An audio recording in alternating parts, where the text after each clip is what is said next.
Sharma sir के पास वो बांस की छड़ी उनके हाथ में हैरी पॉटर के किसी मैजिकल वॉन्ड की तरह लग रही थी। सामने खड़े थे राघव और उसके दोस्त, जो एक बार फिर किसी कांड के बाद क्लास के बाहर कर दिए गए थे। शर्मा सर ने कहा, तुम लोग ऐसे सुधरने वालों में से नहीं हो, बिल्कुल भी नहीं। इस बार तो तुम लोगों के घर पे कंप्लेन करनी ही होगी। राघव और उसके सारे दोस्त कान पकड़े बिल्कुल सर नीचे किए हुए खड़े थे। किसी के मुंह से चूं शब्द तक नहीं निकला। राघव ने थोड़ी हिम्मत दिखाई और कहा, अब सर, अब लास्ट वार्निंग देके छोड़ दीजिए। अब अगली बार से पक्का ऐसा वैसा कुछ भी नहीं होगा। राघव ये डायलॉग अब कम से कम 100 बार बोल चुका होगा। शर्मा सर तो आज बिल्कुल भी मानने को तैयार नहीं थे। उन्होंने कहा, नहीं बेटा राघव, और कितने धक्के तुम्हें मार मार कर पढ़ाया जाएगा। मैं तो कहता हूं कि तुम ये सब छोड़ो और कोई गुंडों का गैंग ज्वाइन कर लो। आज बोलने का कोई मतलब नहीं था। शर्मा सर ने बात की तह तक जाकर आखिर पता लगा ही लिया कि वो जिस नल तोड़ने वाले लड़के की तलाश कर रहे हैं वो राघव और उसके दोस्त ही हैं। आज तो शामत लगभग आनी तय थी। राघव किसी तरह धक्के मार मार कर 8वीं क्लास तक तो आ गया था, लेकिन चाहे शर्मा हो या वर्मा, सभी से उसका 36 का आंकड़ा था। और आंकड़ों की ही तो बात थी।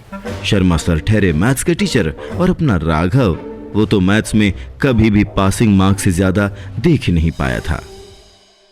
राघव था तो बदमाशी और धीरे धीरे बाकी लोगों के बीच स्टड वाली इमेज बनते जाने के कारण राघव दिन ब दिन और ज्यादा बदनाम होता जा रहा था। उसकी शैतानियों की खबर अब हर महीने में 2 बार तो जरूर ही उसके घर पहुंच जाती थी। आज भी वही हुआ। राघव आखिरकार अपने दोस्तों के बीच में से अकेला फंसा और उसके घर आज वापस से शिकायत की कॉल पहुंच गई। नल तोड़ने के साथ साथ और कई काले चिट्टे मां के सामने खोल के रख दिए गए। राघव वहीं सामने ही खड़ा था, चुपचाप, बोलता भी क्या। उसके दिमाग में तो बस वो सारे सीन चल रहे थे जो आज घर जाने के बाद होने वाले थे, और अब तो इतना एक्सपीरियंस होने के कारण उन्हें वो आराम से अभी से ही प्रिडिक्ट कर पा रहा था।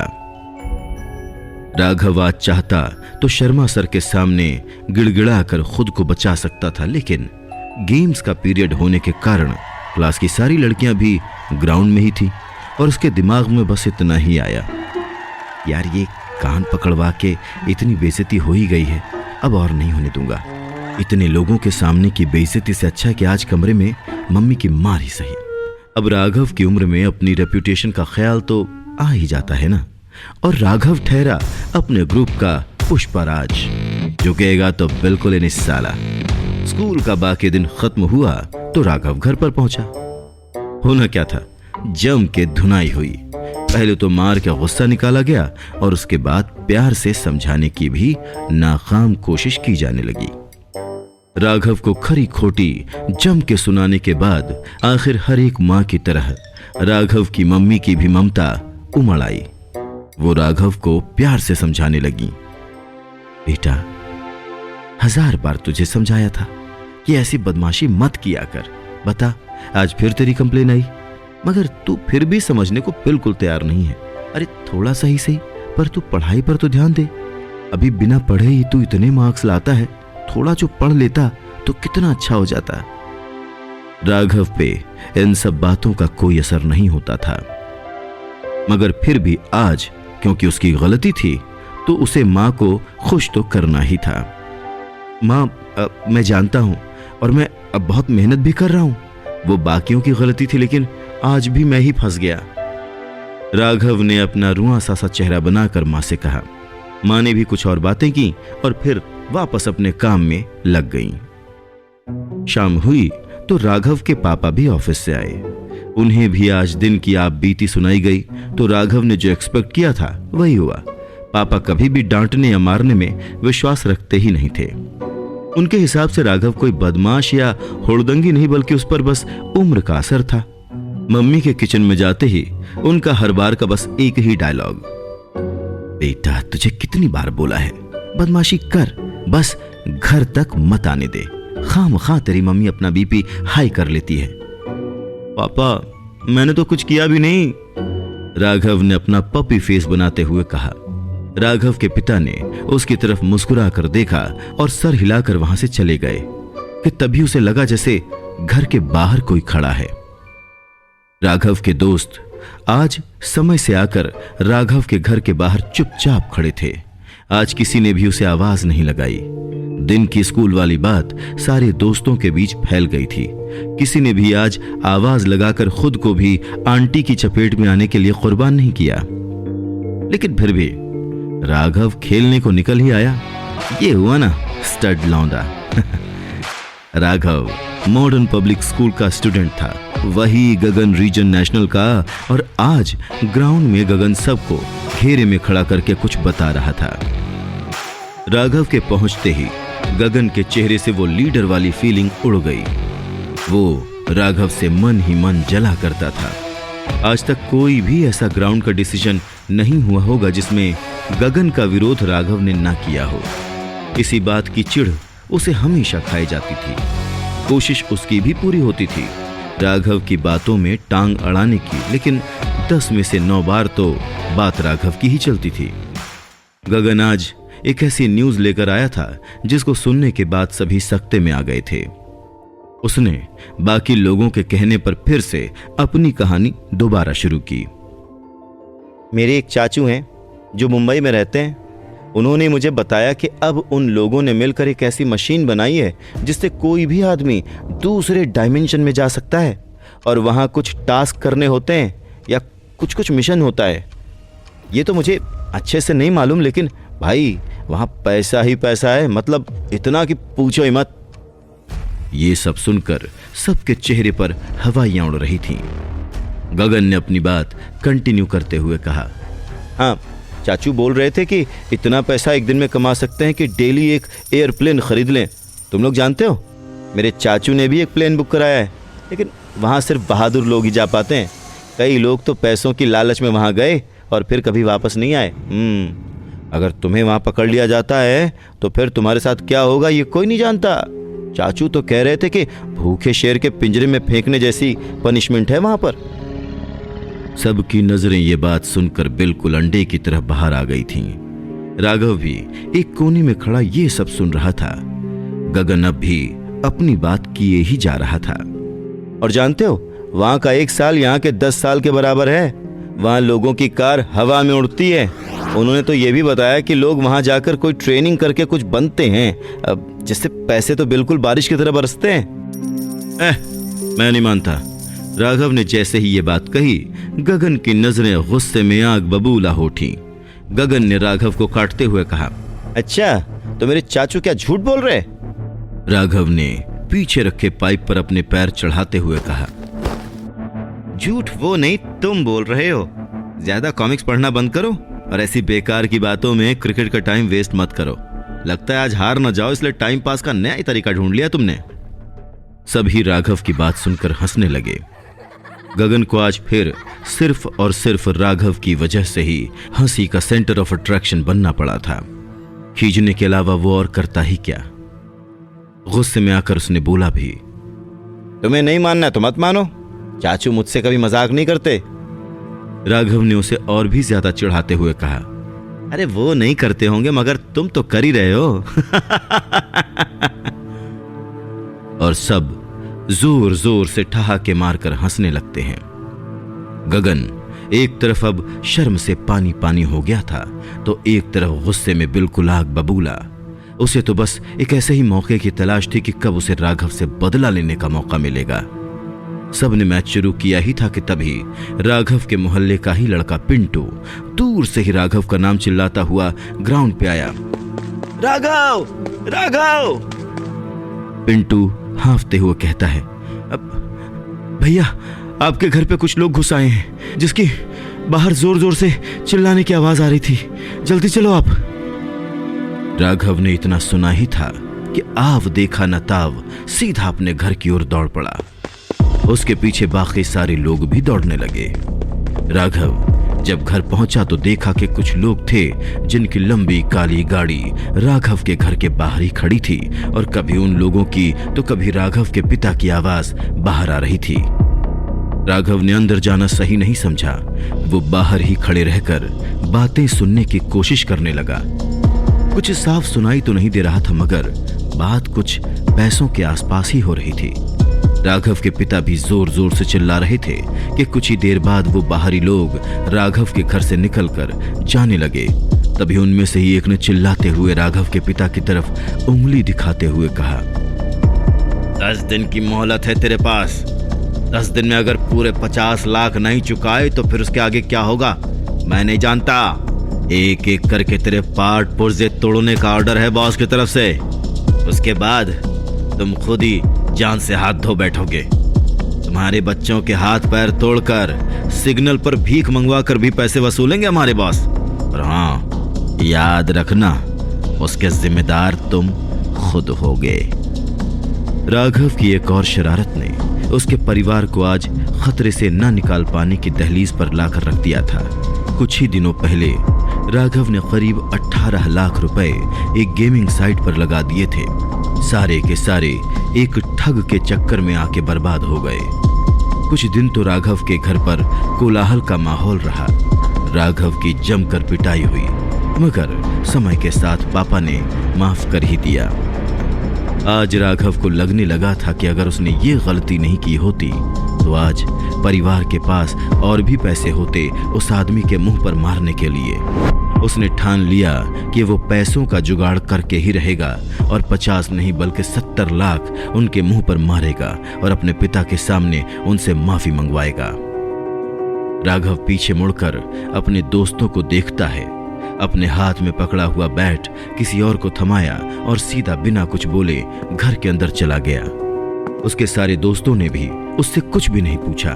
सभी चुपचाप वहां से निकल लिए।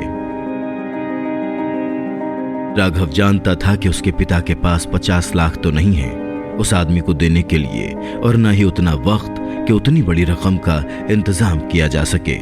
उसने घर पर किसी को भी नहीं बताया कि वो आखिर जा कहाँ रहा था।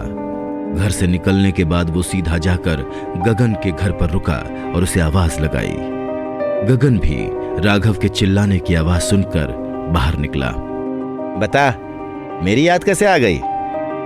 राघव जानता था कि जो ये कदम उसने उठाया है उससे उसके ग्रुप में उसकी खिल्ली जरूर उड़ेगी, मगर उसकी नजर में उसके पास और कोई चारा भी नहीं था। उसने कहा, भाई मुझे तुमसे कुछ बात करनी है, 2 मिनट मेरे साथ आएगा? गगन मन में ही मंद मंद मुस्कुराता हुआ राघव के साथ चलने लगा। उसके लिए तो पहला ऐसा वाकया था जहां उसके सामने राघव की किसी कारण से बेइज्जती हुई हो। दोनों देखते ही देखते जब ग्राउंड में पहुंचे तो पूरा ग्राउंड खाली था। राघव ने एक लंबी सांस भरी और बोलना शुरू किया। देख गगन, मैं जानता हूं कि तू मुझे पसंद नहीं करता, मगर मैं तेरा कोई दुश्मन नहीं हूं। तू भी जानता ही है कि आज दिन में घर पर क्या हुआ। उन लोगों ने 50 लाख रुपए मांगे हैं और हमारे पास उतने पैसे नहीं हैं। गगन ने उसे बीच में ही काटते हुए कहा। तो राघव ने अपनी बात को पूरा करते हुए कहा, तो ये भाई कि तूने वो जो अपने चाचू के डायमेंशन चेंज मशीन के बारे में बताया था ना, मैं वो ट्राई करना चाहता हूं। राघव की बात सुनकर गगन जोर जोर से हंसने लगता है और हंसते हंसते कहता है, क्यों भाई, मेरे चाचू तो झूठ बोल रहे थे ना, और मैं तो कॉमिक बुक्स पढ़ता हूं। फिर आज तुम जैसे इंटेलेक्चुअल आदमी को मेरी बातों पर भरोसा कैसे हो गया? राघव को गगन पर जोरों से गुस्सा आ तो रहा था, पर उसे आज अपना गुस्सा कंट्रोल में रखना था। वो आज जिस काम से गगन के पास आया था उसके लिए गगन का उसका साथ देना जरूरी था। राघव ने अपने गुस्से को काबू में करते हुए कहा, देख गगन, मैं समझता हूं कि हो सकता है कि तू सच कह रहा हो, और अगर ऐसा है तो मेरे पास और कोई चारा नहीं है। मुझे पैसों की जल्द से जल्द सख्त जरूरत है और कोई ना कोई इंतजाम तो करना ही होगा ताकि मैं अपने परिवार की हेल्प कर सकूं। इतनी जल्दी इतने पैसे कमाना मेरे लिए इसके अलावा और कहीं भी संभव नहीं है, और तू मुझे बस अपने चाचू से मिलवा दे, उसके बाद मैं देख लूंगा। गगन का हंसना अभी भी नहीं रुका था। उसे तो कई सालों में आज पहली बार मौका मिला था जब राघव उसके सामने किसी चीज को लेकर गिड़गिड़ा रहा हो, और भला ऐसे सुनहरे मौके को वो अपने हाथ से जाने कैसे देता। तो उसने राघव से कहा, नहीं नहीं भाई, मैं तो मजाक कर रहा था। तूने ही तो कहा था ना, भला मैं तुम्हें अपने चाचू से क्यों मिलवाऊं? राघव से अब नहीं रहा गया। उसका गुस्सा अब उसकी आंखों से झलक रहा था। उसने गगन से कहा, देख गगन, मैं तुझसे आखिरी बार कह रहा हूं, मुझे अपने चाचू से मिलवा दे। मुझे पैसों की सख्त जरूरत है और उसके लिए मैं किसी भी हद तक जाने को तैयार हूं। गगन ने इसके बाद जैसे ही फिर से ना भूला, राघव ने एक जोरदार थप्पड़ उसके गालों पर जड़ दिया। अबे मुझे थप्पड़ मारकर क्या होगा? हैं?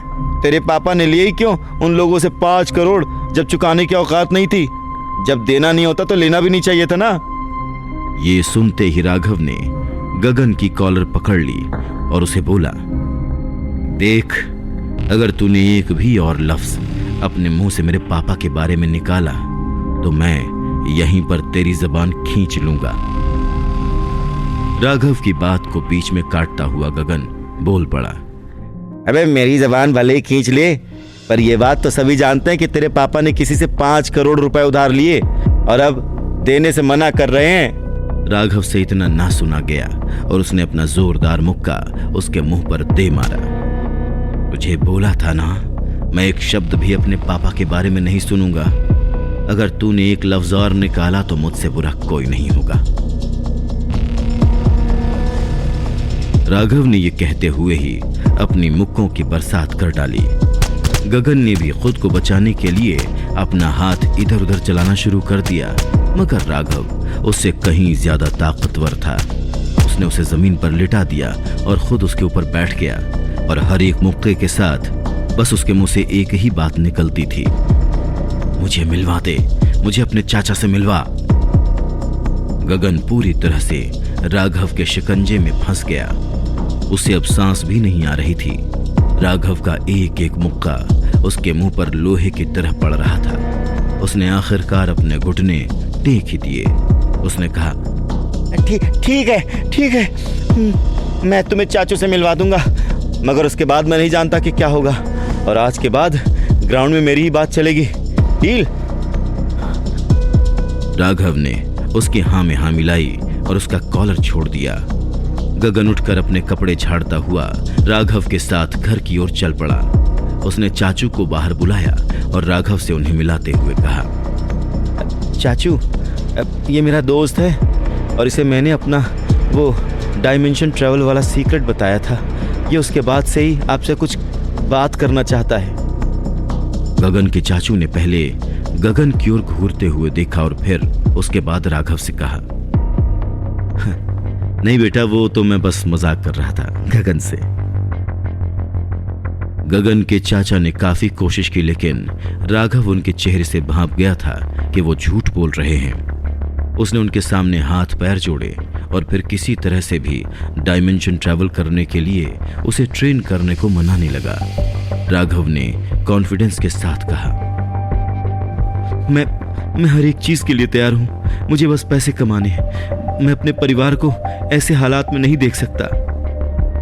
गगन के चाचा ने थोड़ा सोचा और फिर कहा, देखो, ये मेरे हाथ में तो नहीं है, मगर मैं तुम्हें मेरे बॉस साइंटिस्ट रॉबिन से जरूर मिलवा सकता हूं। तुम उनसे बात करके देखो, अगर तुम उस लायक हुए तो हो सकता है कि वो तुम्हें वहां भेज दे। मगर याद रखना कि मैं इसमें कुछ भी नहीं कर पाऊंगा, सब कुछ उन पर और तुम पर ही डिपेंड करता है। राघव ने उनकी बातों में हामी भरते हुए साइंटिस्ट रॉबिन के पास जाने का टाइम फिक्स कर लिया। शाम के 4 बजे वापस अपने घर से निकलकर वो गगन के चाचू के साथ सीधा उनकी लैब पहुंच गया। जिस साइंटिस्ट से गगन के चाचू राघव को मिलवाने वाले थे, वो उस समय भी किसी दूसरे प्रोजेक्ट पर ही लगा हुआ था। गगन के चाचू ने साइंटिस्ट रॉबिन को राघव की पूरी कहानी सुनाई, मगर उनकी बात सुनते ही वो साइंटिस्ट काफी गुस्से में आ गया। राघव वहीं खड़ा उनकी बातें सुन रहा था। उसने सुना कि कैसे वो जोर से चिल्ला चिल्ला कर कह रहा था, उसने राघव की तरफ उंगली दिखाते हुए कहा, ये डायमेंशन ट्रैवल कोई बच्चों का खेल नहीं है जिसे कोई भी आसानी से पूरा कर पाए। आइंदा से अगर ऐसी जुर्रत की तो तुम्हें भी अपनी नौकरी से हाथ धोना पड़ेगा। इस बच्चे को लेकर यहां से सीधा निकल जाओ। राघव खड़ा ये सारी बातें सुन रहा था। उसने खुद सामने आकर साइंटिस्ट रॉबिन के सामने अपनी गुहार लगाई, मगर साइंटिस्ट रॉबिन कुछ भी सुनने को तैयार नहीं था। बच्चे, तुम्हारे बस की बात नहीं है, निकलो यहां से। राघव ने 1-2 बार और रिक्वेस्ट किया तो वो गुस्से में आ गया। उसने अब राघव पर चिल्लाना शुरू कर दिया, बोला ना तुझे, निकल जा यहां से, बिल्कुल बाहर निकल। आज राघव के सर पर भूत सवार था। उसे किसी भी तरह से पैसे कमाने थे और वो ये अवसर अपने हाथ से भला कैसे जाने देता। उसने पास ही रखी रॉबिन की रिसर्च पेपर को अपने हाथ में उठा लिया और बगल में जल रहे चूल्हे की ओर इशारा करते हुए कहा, मुझे भेज दो सर, वरना मैं सब जलाकर तबाह कर दूंगा। पूरी लैब में कोलाहल मच गया। रॉबिन बिल्कुल हड़बड़ा सा गया। ओए बच्चे, बेवकूफी मत कर, वापस कर दे मेरे पेपर्स। मैं सब जला दूंगा, वरना मुझे भेजो, मेरा जाना जरूरी है, मैं और कुछ नहीं चाहता। Security, security!